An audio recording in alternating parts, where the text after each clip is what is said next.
Hello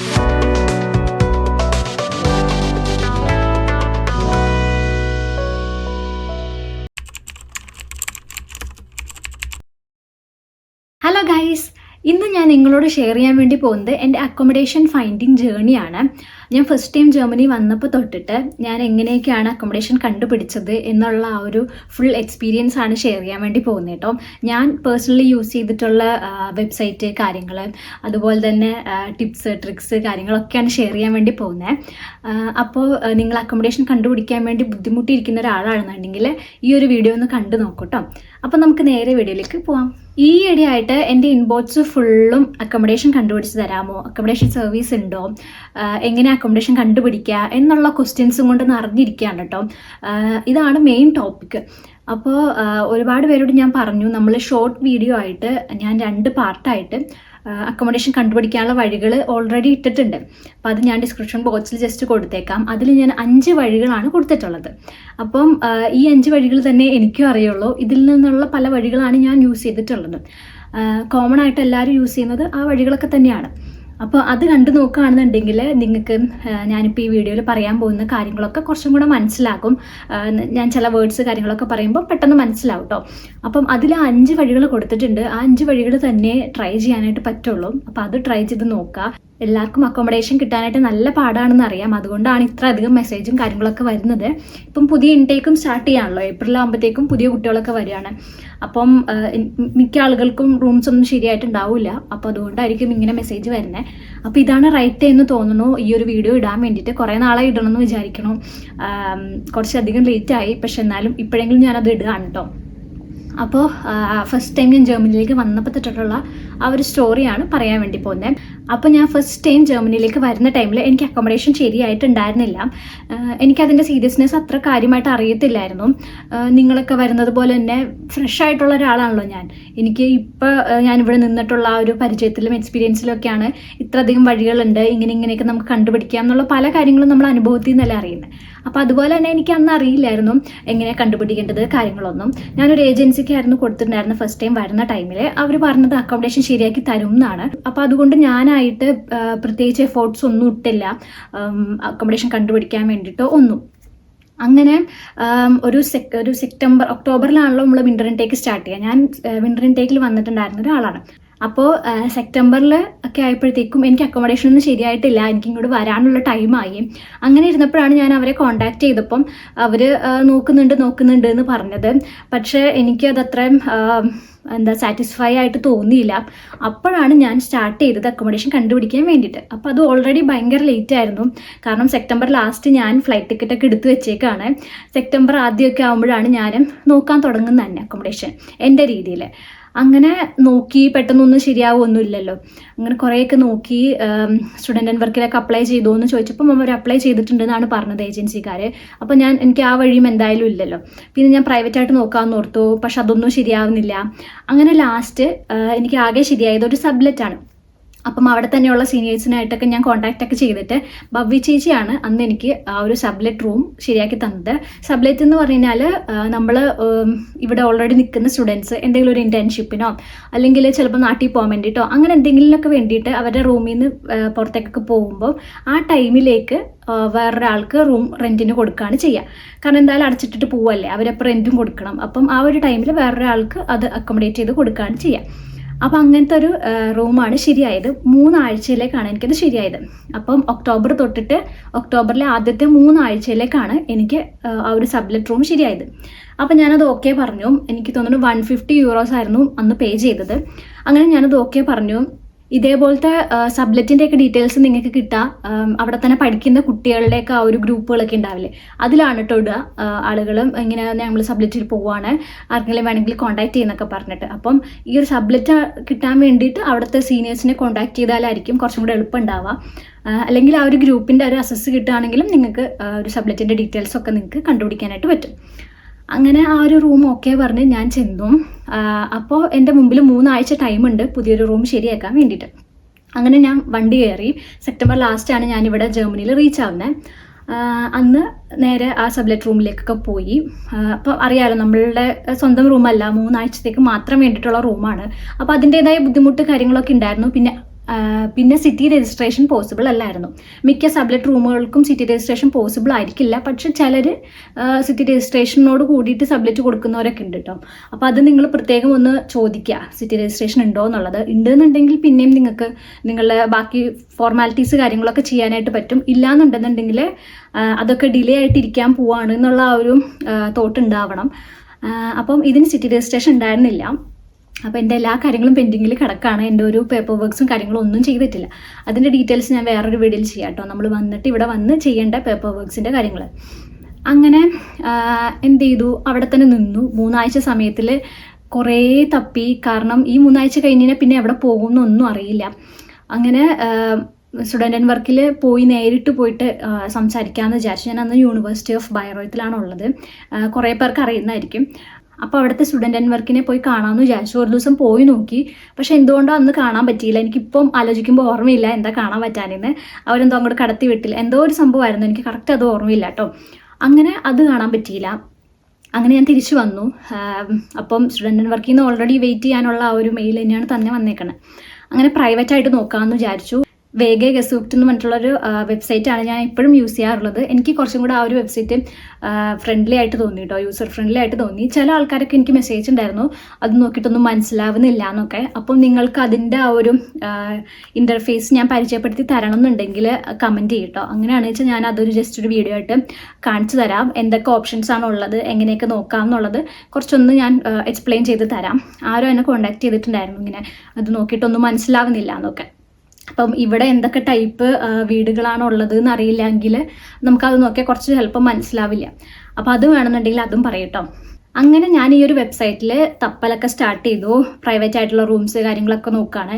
അപ്പം shared ആയിട്ടുള്ള റൂംസുകൾ കാര്യങ്ങളൊക്കെയാണ് കൂടുതലും അവൈലബിൾ ആയിട്ടുള്ളത്. അല്ലാതെ സിംഗിൾ അപ്പാർട്ട്മെൻറ്റിനൊക്കെ ഭയങ്കര റേറ്റുമാണ്. അങ്ങനെ കുറവുമായിരിക്കും അതിൻ്റെ ആ ഒരു എണ്ണം എന്ന് പറയുന്നത്. അങ്ങനെ തപ്പി കുറേ പോയി കാണുകയൊക്കെ ചെയ്തു. ഞാൻ ഓൾറെഡി അവിടെ ഉണ്ടായിരുന്നുകൊണ്ട് പോയി കാണുകയൊക്കെ ചെയ്തു. പക്ഷെ അവരവിടെ ചെല്ലുമ്പോൾ എന്ന് പറയുന്നത് നമ്മളോട് കുറേ സംസാരിക്കും. അവർ ചിലപ്പോൾ ഒരു 5-6 പേരുണ്ടാവും, ചിലപ്പോൾ 4 പേരുടെ ഷെയർഡ് റൂമൊക്കെ ആയിരിക്കും. അപ്പോൾ അവർ നമ്മളോട് സംസാരിക്കും. അവരുടെ ആ ഒരു വൈബിനൊത്ത് പോവോ എന്നുള്ള രീതിയിലൊക്കെ അവർ നോക്കും. എന്നിട്ടൊക്കെയാണ് അവർ നമുക്ക് ഓക്കെ പറയാം.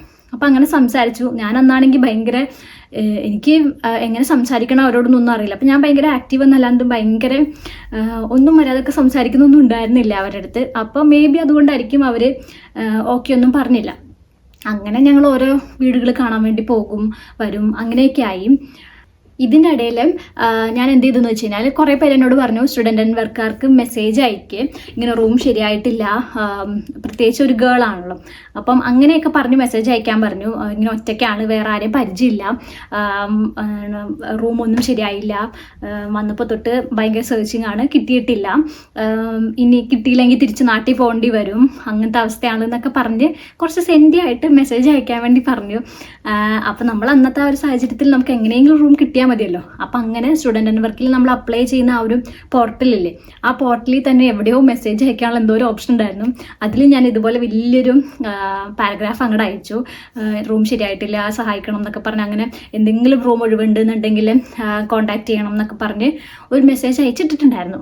അപ്പം വലിയ പ്രതീക്ഷയൊന്നും ഉണ്ടായിരുന്നില്ല, എന്നാലും ഒരു വഴികളും നോക്കാതെ ഇനി പോകണ്ടെന്ന് ഓർത്ത് അങ്ങനെ ചെയ്തിട്ടുണ്ടായിരുന്നു. അങ്ങനെ ആദ്യത്തെ 2 ആഴ്ച കടന്നുപോയി. ലാസ്റ്റത്തെ 1 വീക്കായി. അപ്പോഴും റൂം ഒന്നും ശരിയായിട്ടില്ല. എന്ത് ചെയ്യണമെന്നൊന്നും അറിയില്ല, നമ്മൾ ടൈം ഇങ്ങനെ കുറഞ്ഞുകൊണ്ടിരിക്കുകയല്ലേ. അപ്പോൾ ലാസ്റ്റത്തെ 1 വീക്കായി, ഒന്നും ശരിയായിട്ട് ഒന്നും ഉണ്ടായിരുന്നില്ല. പിന്നെ ടെൻഷൻ പിന്നെയും കൂടുമല്ലോ. നമുക്ക് ആദ്യം 3 ആഴ്ച സമയമുണ്ട്, അതിൽ 2 ആഴ്ച പോയി കഴിഞ്ഞാൽ ലാസ്റ്റ് 1 വീക്ക് ആകുമ്പോൾ ടെൻഷൻ ഭയങ്കരമായിരുന്നു. അതിനുശേഷം ആ ടൈമിൽ ഒരു ഇന്ത്യൻ ചേച്ചി സബ്ലെറ്റ് പോലെ ഉണ്ട് എന്ന് പറഞ്ഞു, എടുക്കുന്നുണ്ടെങ്കിൽ എടുത്തോളാൻ പറഞ്ഞു. അങ്ങനെ പിന്നെയും സബ്ലെറ്റിൽ പോകാമെന്ന് പറഞ്ഞു കഴിഞ്ഞാൽ പിന്നെയും നമുക്ക് കാര്യങ്ങളൊക്കെ ഡിലേ ആകും. എന്ത് ചെയ്യുന്ന അറിയില്ല. ബ്ലോക്ക് അക്കൗണ്ടിലെ എമൗണ്ടൊക്കെ കാര്യങ്ങളൊക്കെ അവിടെ ഫ്രീസായി കിടക്കുകയാണ്, അതൊക്കെ എടുക്കണം. പക്ഷെ നമുക്ക് വീട് ശരിയായിട്ടില്ല. അപ്പോൾ അങ്ങനെയുള്ള സാഹചര്യത്തിൽ എന്നാൽ കുഴപ്പമില്ല, എടുക്കാം അത് എന്ന് വിചാരിച്ച് ആ ചേച്ചിനടുത്ത് ഞാൻ ഇങ്ങനെ പറഞ്ഞു, ഞാൻ എടുക്കാം, കാണാൻ വരട്ടെ എന്ന് പറഞ്ഞ് ഒരു മോർണിംഗ് ഞാൻ കാണാൻ വരാം, ഒരു ഉച്ചയ്ക്ക് ശേഷം കാണാൻ വരാം എന്ന് പറഞ്ഞിരിക്കുന്ന ടൈമാണ്. അങ്ങനെ കാലത്ത് ഞാനൊരു 11 മണി ആ ഒരു ടൈമൊക്കെ ആയപ്പം മെയിൽ ചെക്ക് ചെയ്തപ്പം സ്റ്റുഡൻ്റ് വർക്ക് ചെയ്യുന്ന എനിക്ക് മെയിൽ വന്നിട്ടുണ്ടായിരുന്നു, November 1 തൊട്ടിട്ട് റൂം ശരിയായിട്ടുണ്ട് എന്ന് പറഞ്ഞിട്ട്. അത് ഭയങ്കര ഒരു സന്തോഷമുള്ളൊരു കാര്യമായിരുന്നു കേട്ടോ. അവരടുത്ത് ഇങ്ങനെ കരഞ്ഞ് കാല് പിടിച്ച് റൂം വാങ്ങിച്ചതുപോലെ ഉണ്ടായിരുന്നു. പക്ഷെ എന്നാലും എനിക്ക് അവർ റൂം തന്നു. ചിലപ്പം വേക്കൻസി ഉള്ളത് കൊണ്ട് തന്നതായിരിക്കും, അല്ലെങ്കിൽ എൻ്റെ മെസ്സേജ് കണ്ടിട്ടായിരിക്കും, അതെനിക്കറിയില്ല ഇപ്പോഴും. അങ്ങനെ റൂം ശരിയായെന്ന് പറഞ്ഞ് മെസ്സേജ് വന്നു. അപ്പോൾ ഉടനെ തന്നെ ഞാൻ ഈ ചേച്ചിയുടെ അടുത്ത് പറഞ്ഞു എനിക്ക് റൂം ശരിയായി എന്ന് പറഞ്ഞു. അപ്പോൾ അതുകൊണ്ട് ഞാൻ ഇന്ന് കാണാൻ വരില്ല, എനിക്ക് നവംബർ തൊട്ട് റൂം ശരിയായി എന്ന് ഞാൻ അവരെ കോൺടാക്ട് ചെയ്ത് പറയുകയൊക്കെ ചെയ്തു കേട്ടോ. അപ്പോൾ ഇതുപോലത്തെ ഡീറ്റെയിൽസും കാര്യങ്ങളും എല്ലാം അവിടുത്തെ സീനിയേഴ്സ് ആയിട്ടുള്ള എൻ്റെ ഫ്രണ്ട്സാണ് തരുന്നത്. ഇങ്ങനെ ഓരോ ആൾക്കാർ കണക്ട് ചെയ്ത് പറയുമല്ലോ, നമുക്ക് സബ്ലെറ്റ് അവൈലബിൾ ആണ്, അവിടെ ഉണ്ട് റൂം എന്നൊക്കെ പറഞ്ഞറിയുമല്ലോ. അങ്ങനെയായിരുന്നു നോക്കിയിട്ടുണ്ടായിരുന്നത്. അങ്ങനെ നവംബർ 1 തൊട്ട് എനിക്ക് സ്റ്റുഡൻറ്റ് ആൻഡ് വർക്കിൻ്റെ റൂം ശരിയായി. സിംഗിൾ അപ്പാർട്ട്മെൻ്റ് ആയിരുന്നു നമ്മുടെ അപ്പാർട്ട്മെൻറ്റ്. ഞാനതിൻ്റെ ടൂറൊക്കെ ഓൾറെഡി ചെയ്തിട്ടുണ്ട്. ആ ഒരു അപ്പാർട്ട്മെൻറ്റിനുള്ളിൽ തന്നെ ആണ്, എൻ്റെ റൂമിൻ്റെ ഉള്ളിൽ തന്നെ കിച്ചണും ബാത്റൂമും ബെഡ്റൂമും വരുന്ന രീതിയിൽ ഒരു സിംഗിൾ അപ്പാർട്ട്മെൻ്റ് ആണുള്ളത്. അപ്പം പിന്നെ അങ്ങോട്ടേക്കൊക്കെ മാറി. അപ്പം ഞാൻ നവംബർ 1 തൊട്ടാണല്ലോ എനിക്ക് കിട്ടിയിട്ടുണ്ടായിരുന്നത് ആ ഒരു സ്റ്റാർട്ടിങ് ഡേറ്റ് കോൺട്രാക്റ്റിൻ്റെ. അപ്പോൾ ഞാനൊരു ഒക്ടോബർ ലാസ്റ്റിൽ തന്നെ ഞാൻ നവംബർ 1 ശേഷം ഉള്ള അപ്പോയിൻമെൻറ്റുകളൊക്കെ എടുത്തു വെച്ചു. എനിക്ക് ഫോർമാലിറ്റീസൊക്കെ ചെയ്തു തീർക്കാൻ വേണ്ടി, അത് ഇനിയും ഡിലേ ആവാതിരിക്കാൻ വേണ്ടി അങ്ങനെയൊക്കെ ചെയ്തു. അങ്ങനെയാണ് എനിക്ക് അവിടുത്തെ ഒരു റൂം ശരിയായത്. പിന്നെ അവിടെ നിന്ന് വിട്ടു പോരുന്നത് വരെ ആ റൂമിൽ തന്നെയായിരുന്നു. കാരണം സിംഗിൾ റൂമാണ്, അപ്പോൾ അതിൻ്റെതായ സൗകര്യങ്ങൾ കാര്യങ്ങളൊക്കെ ഉണ്ട്, ഭയങ്കര കൺവീനിയൻ്റ് ആയിരുന്നു. അങ്ങനെ അവിടെ തന്നെയായിരുന്നു ഉണ്ടായിരുന്നത്. അങ്ങനെ അവിടുത്തെ ലൈഫ് അങ്ങനെ പോയി. പിന്നെ അറിയാം എല്ലാവർക്കും ഞാൻ യൂണിവേഴ്സിറ്റി ചേഞ്ച് ചെയ്തിട്ടുണ്ടായിരുന്നു. അപ്പോഴാണ് പിന്നെയും അടുത്ത ടാസ്ക് റൂം ശരിയാക്കുക എന്നുള്ളത്. അങ്ങനെ അവിടുത്തെ ഒരു സിംഗിൾ റൂമൊക്കെ വിട്ടിട്ട് വേറെ സ്ഥലത്തേക്ക് പോവുകയാണ്. അപ്പം ഹാല് അന്ന് നോക്കുമ്പം എനിക്ക് ഹാല് അറിയാത്തൊരു സ്ഥലമാണ്. ഇവിടെ എങ്ങനെയൊക്കെയാണ്, ഏതൊക്കെയാണ് സ്ഥലം, എവിടെ റൂം എടുത്താലാണ് നമുക്ക് കൺവീനിയൻ്റ് ആയിട്ട് പോകാൻ പറ്റുക, അങ്ങനത്തെ കാര്യങ്ങളൊന്നും അറിയില്ല. പക്ഷെ നോക്കാൻ വേണ്ടി തുടങ്ങി. അപ്പോൾ ഏറ്റവും ആദ്യം എപ്പോഴത്തെയും പോലെ സ്റ്റുഡൻറ്റ് ആൻഡ് വർക്കിലാണ് നോക്കാമെന്ന് വിചാരിച്ചത്. പക്ഷേ ഞാൻ കുറേ വീഡിയോസിൽ പറഞ്ഞിട്ടുണ്ട് ഞാൻ താമസിക്കുന്നത് ഹാലയിലും എൻ്റെ യൂണിവേഴ്സിറ്റി ഉള്ളത് ക്യോത്തനിലുമാണെന്ന്. അപ്പം എനിക്ക് അവിടുത്തെ സ്റ്റുഡൻറ്റ് ആൻഡ് വർക്കിൻ്റെ അപ്പാർട്ട്മെൻറ്റിലാണ് അപ്ലൈ ചെയ്യാൻ വേണ്ടി പറ്റുള്ളൂ. അപ്പോൾ ഞാൻ ഓൾറെഡി ആദ്യമേ അവിടെ അപ്ലൈ ചെയ്തിട്ടുണ്ടായിരുന്നു.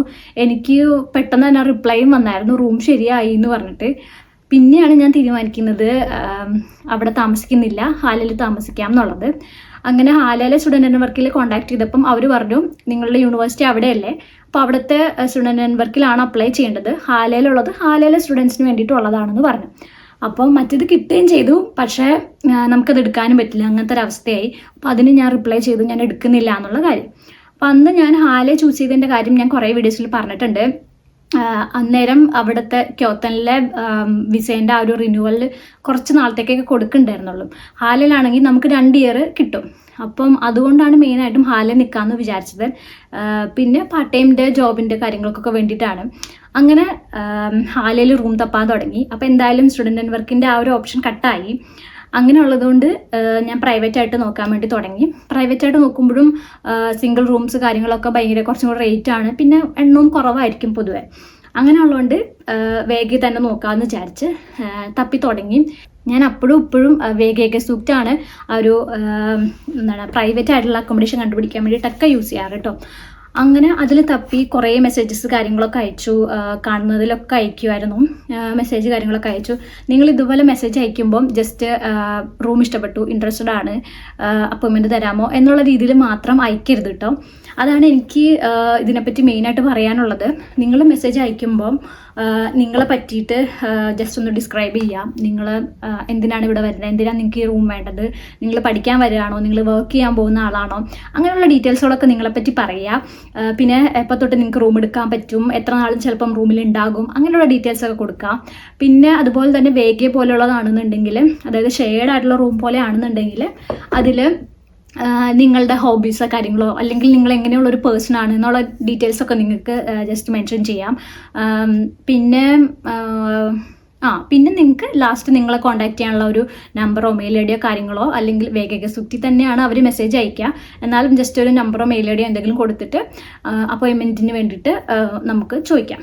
അപ്പോൾ അത്രയും കാര്യങ്ങളെങ്കിലും മിനിമം ഒരു മെസ്സേജിൽ നിങ്ങൾ ഉൾപ്പെടുത്താം. സെയിം മെസ്സേജ് തന്നെ എടുത്ത് വെച്ചാൽ മതി. പിന്നെ അവരുടെ ഡിസ്ക്രിപ്ഷൻ കാര്യങ്ങൾ വായിച്ച് നോക്കാം. അതിലെന്തെങ്കിലുമൊക്കെ ചിലപ്പോൾ അവർ കീവേഡ് പോലെ കൊടുത്തിട്ടൊക്കെ ഉണ്ടാവും ചിലരെ, ഡിസ്ക്രിപ്ഷൻ വായിച്ചോന്ന് അറിയാൻ വേണ്ടിയിട്ടൊക്കെ. അപ്പോൾ നമ്മൾ അയക്കുന്ന മെസ്സേജിൽ ആ ഒരു വേർഡ് നിങ്ങൾ ജസ്റ്റ് കൊടുക്കണം എന്നൊക്കെ പറഞ്ഞിട്ടൊക്കെ കൊടുക്കാറുണ്ട് ചില റൂംകാരൊക്കെ. അപ്പോൾ അതൊക്കെ നിങ്ങൾക്ക് അല്ലെങ്കിൽ മിസ്സായിപ്പോകും. അപ്പോൾ അതൊക്കെ ചെക്ക് ചെയ്യാം. പിന്നെ ആ ഡിസ്ക്രിപ്ഷനിൽ പറഞ്ഞിട്ടുള്ള എന്തെങ്കിലും ഒരു കാര്യം നിങ്ങൾക്ക് എടുത്ത് പറയണമെന്നുണ്ടെങ്കിൽ അതൊക്കെ പറയാം. അപ്പോൾ അവർക്ക് മനസ്സിലാവും നിങ്ങൾ എല്ലാം നോക്കി നിങ്ങൾക്ക് ഡിസ്ക്രിപ്ഷനൊക്കെ ഓക്കെ ആയിട്ടാണ് നിങ്ങൾ മെസ്സേജ് അയക്കുന്നത് എന്നുള്ളൊരു ഇമ്പ്രഷൻ കിട്ടും. അപ്പോൾ അത്രയും കാര്യങ്ങൾ എന്തായാലും ചെയ്യാം, എന്നാലാണ് കുറച്ചും കൂടെ ചാൻസ് കൂടുക. അങ്ങനെ ഞാൻ അപ്ലൈ ചെയ്യാൻ തുടങ്ങിയിട്ട് എനിക്ക് തോന്നുന്നു ഒരു 10 ഡേയ്സിനുള്ളിൽ തന്നെ എനിക്ക് റൂം ശരിയായി. ഞാൻ അയച്ചു. അങ്ങനെയാണ് എനിക്ക് ഈ റൂം ശരിയാവുന്നത്. അവർ ഓൺലൈനായിട്ട് ഒരു മീറ്റിംഗ് പോലെ വെച്ചിട്ടുണ്ടായിരുന്നു. അപ്പം ഞാൻ അപ്പുറത്ത് ഇവിടെയുള്ള 2 റൂംമേറ്റ്സായിട്ടൊക്കെ സംസാരിച്ചു. അവർ ഓക്കെ പറഞ്ഞു. അങ്ങനെ ലാൻഡ് സംസാരിച്ച് ഞാൻ പിന്നെ ഇവിടെ വന്ന് ഞാൻ ഓക്കെ പറഞ്ഞതിന് ശേഷമാണ് ഞാൻ റൂം വന്ന് കാണുന്നതൊക്കെ. റൂം വന്ന് കണ്ടിട്ട് ഞാൻ പതുക്കെ അവിടെ നിന്ന് സാധനങ്ങളൊക്കെ പതുക്കെ ഷിഫ്റ്റ് ചെയ്യുകയൊക്കെയാണ് ചെയ്തത്. അതിൻ്റെയും വ്ളോഗൊക്കെ നമ്മൾ ചെയ്തിട്ടുണ്ട്. അങ്ങനെയാണ് എനിക്ക് ഈ ഒരു റൂം സെറ്റ് ആവുന്നത്. ഇത് കിട്ടിയ സമയത്ത് എനിക്ക് അൺഫേർണിഷ്ഡ് ആയിട്ടാണ് കിട്ടിയിട്ടുണ്ടായിരുന്നത്. അപ്പം ആദ്യം കുറച്ച് ചലഞ്ചിങ് ആയിരുന്നു. കാരണം അവിടെ നമ്മൾ സ്റ്റുഡൻറ് ആൻഡ് വർക്കിൻ്റെ സിംഗിൾ അപ്പാർട്ട്മെൻറ്റിൽ ജീവിക്കുകയായിരുന്നു. അപ്പോൾ അവിടെ നമുക്ക് പ്രത്യേകിച്ച് ഒന്നും അറിയണ്ട. മാസം റെൻറ്റ് അവർ തന്നെ അക്കൗണ്ടിൽ നിന്ന് എടുത്തോളും. പിന്നെ ഫേർണിഷ്ഡ് ആയിരുന്നു. എല്ലാ ഐറ്റംസും നമ്മുടെ റൂമിൽ തന്നെ ഉണ്ട്. നമ്മൾ ഒരു ഷെയറിങ്ങോ കാര്യങ്ങളൊന്നുമില്ല. അപ്പം അങ്ങനത്തെ കുറേ നല്ല കൺവീനിയൻ്റ് ആയിട്ടുള്ളൊരു റൂമായിരുന്നു. അപ്പോൾ അവിടെ നിന്ന് പെട്ടെന്ന് ഇങ്ങോട്ട് വന്നപ്പം ആദ്യം കുറച്ച് ബുദ്ധിമുട്ടുണ്ടായിരുന്നു എങ്ങനെ സെറ്റ് ചെയ്തെടുക്കും എന്നുള്ളതൊക്കെ. അപ്പം കുറച്ച് സ്ട്രഗിൾ ചെയ്തു. എന്നാലും അത്യാവശ്യം ഒരു റൂമിൽ വേണ്ട കുറച്ച് സാധനങ്ങളൊക്കെ ഈ ഇതും കട്ടിലയും കാര്യങ്ങളൊക്കെ എങ്ങനെയൊക്കെയോ അറേഞ്ച് ചെയ്തൊക്കെ എടുത്തു കേട്ടോ. കുറച്ച് നാൾ ബുദ്ധിമുട്ടുണ്ടായിരുന്നുള്ളൂ. പക്ഷേ പെട്ടെന്ന് തന്നെ എല്ലാം ശരിയാക്കി എടുക്കാനായിട്ട് പറ്റി. പിന്നെ വേഗയിലേക്ക് വരുമ്പോഴുള്ള ഒരു ടെൻഷനും കാര്യങ്ങളൊക്കെ ഉണ്ടായിരുന്നു തുടക്ക സമയത്ത്. സെറ്റായി പോവോ, പ്രശ്നം ഉണ്ടാവുമോ എന്നുള്ള രീതിയിലൊക്കെ. അപ്പോൾ അങ്ങനെയും ആദ്യമൊക്കെ ഉണ്ടായിരുന്നു. പക്ഷേ കുഴപ്പമൊന്നും ഉണ്ടായിരുന്നില്ല. അങ്ങനെ ഇപ്പം കുറേ നാളുകളായിട്ട് ഇപ്പോൾ ഈ റൂമിലാണ് താമസം. ഇനിയിപ്പോൾ ഒരു മാറ്റം കാര്യങ്ങളൊന്നും അടുത്തൊന്നും പ്ലാൻ ചെയ്യുന്നുമില്ല. ഇനിയിപ്പോൾ എന്തെങ്കിലും ഒരു അപ്ഡേറ്റ് ലൈഫിൽ ഉണ്ടാകുമ്പോഴായിരിക്കും ഇനി ഒരു മാറ്റം ഉണ്ടാവുക. വല്ല തീസിസ് ചെയ്യുന്ന ടൈമിലോ തീസിസ് കിട്ടുന്ന സ്ഥലം അതനുസരിച്ചിട്ട് അങ്ങനെയൊക്കെ ഇനി മാറാൻ ചാൻസ് ഉള്ളൂ. അതുവരെ ഇവിടെ ഉണ്ടാവും. അപ്പം അന്നേരം ഇങ്ങനെ ഇതുപോലെയൊക്കെയുള്ള വഴികളൊക്കെ തന്നെ ഞാനും യൂസ് ചെയ്യാറ്. ഇങ്ങനെയൊക്കെ തന്നെയാണ് കണ്ടുപിടിക്കാനും പറ്റുക. അപ്പോൾ ഇതാണ് എൻ്റെ ഒരു അക്കോമഡേഷൻ ഫൈൻഡിങ് ജേർണി. അപ്പോൾ നിങ്ങൾക്ക് അത് ഇതിൽ നിന്ന് എന്തെങ്കിലുമൊക്കെ ഒരു മെസ്സേജ് കിട്ടിയിട്ടുണ്ടെന്നുണ്ടെങ്കിൽ അത് യൂട്ടിലൈസ് ചെയ്തിട്ട് റൂം എങ്ങനെയെങ്കിലും ശരിയാക്കി എടുക്കുക. മാക്സിമം എഫേർട്ട് ഇടുക. നമ്മുടെ ആവശ്യമാണ് റൂം കണ്ടുപിടിക്കുക എന്നുള്ളത്. അപ്പം വേറെ ആരും അതിന് വേണ്ടിയിട്ട് അത്രയും ഒരു എഫേർട്ട് ഇടില്ല. നമ്മൾ തന്നെയായിരിക്കും ഇടുക. അപ്പോൾ ഫുൾ എഫേർട്ട് ഇട്ടിട്ട് തപ്പുക. നല്ലോണം ആഞ്ഞ് നിർപ്പിക്കഴിഞ്ഞാൽ കിട്ടുമായിരിക്കും. ഇപ്പം കുട്ടികളൊക്കെ കൂടുതലായിട്ടുള്ളത് കൊണ്ടാണ് റൂംസൊക്കെ അവൈലബിൾ അല്ലാണ്ട് ഇരിക്കുന്നത്, കുറവായിട്ടുള്ളത്. അപ്പോൾ മാക്സിമം നോക്കിയിട്ട് കിട്ടുന്നത് എടുക്കാൻ വേണ്ടി നോക്കുക. പിന്നെ ഓരോ സിറ്റി അനുസരിച്ചിട്ട് ഭയങ്കര റേറ്റ് വ്യത്യാസങ്ങളൊക്കെ ഉണ്ട്. ഇപ്പം ഇവിടെ ഒരു സിംഗിൾ റൂമിന് കിട്ടുന്ന ആ റേറ്റ് ആയിരിക്കില്ല ബെർലിൻ പോലെയുള്ള സിറ്റികളിലൊക്കെ ഉണ്ടാവുക. അപ്പം അങ്ങനത്തെ ആ ഒരു പ്രൈസ് ഡിഫറൻസ് ഉണ്ടാകും. അപ്പം അത് വിചാരിച്ചിട്ട് എടുക്കാണ്ടിരിക്കേണ്ട. ഓരോ സിറ്റിയിൽ ഓരോ രീതിയാണ്. ഇപ്പം നിങ്ങളുടെ വേറെ സിറ്റിയിലുള്ള ഫ്രണ്ട്സ് കുറച്ച് പൈസയ്ക്കാണ് റൂമിൽ നിൽക്കുന്നത്, എനിക്ക് ആ ഒരു റേഞ്ചിൽ വേണം എന്നുള്ള രീതിയിലൊന്നും വിചാരിക്കേണ്ട. ഓരോ സിറ്റി അനുസരിച്ചിട്ട് ഈ റേറ്റും കാര്യങ്ങളൊക്കെ മാറും. അത് അക്സെപ്റ്റ് ചെയ്തിട്ട് നിങ്ങൾക്ക് കൺവീനിയൻ്റ് ആയിട്ടുള്ള രീതിയിലുള്ള ഒരു റേറ്റ് കിട്ടുമ്പം റൂം എടുത്തോളാം കേട്ടോ. അപ്പോൾ അത്രയൊക്കെ ഉള്ളൂ. അപ്പോൾ നിങ്ങളുടെ റൂം നോക്കൽ കാര്യങ്ങളൊക്കെ നല്ല അടിപൊളിയായിട്ട് നടക്കട്ടെ. അപ്പോൾ അടുത്തൊരു വീഡിയോയിൽ കാണാം. അതിൽ ഞാൻ എൻ്റെ പാർട്ട് ടൈം ഫൈൻഡ് ചെയ്തതിൻ്റെ ജേർണിയും കൂടെ ഷെയർ ചെയ്യാം കേട്ടോ. അപ്പോൾ അത്രയേ ഉള്ളൂ. അടുത്ത വീഡിയോയിൽ കാണാം.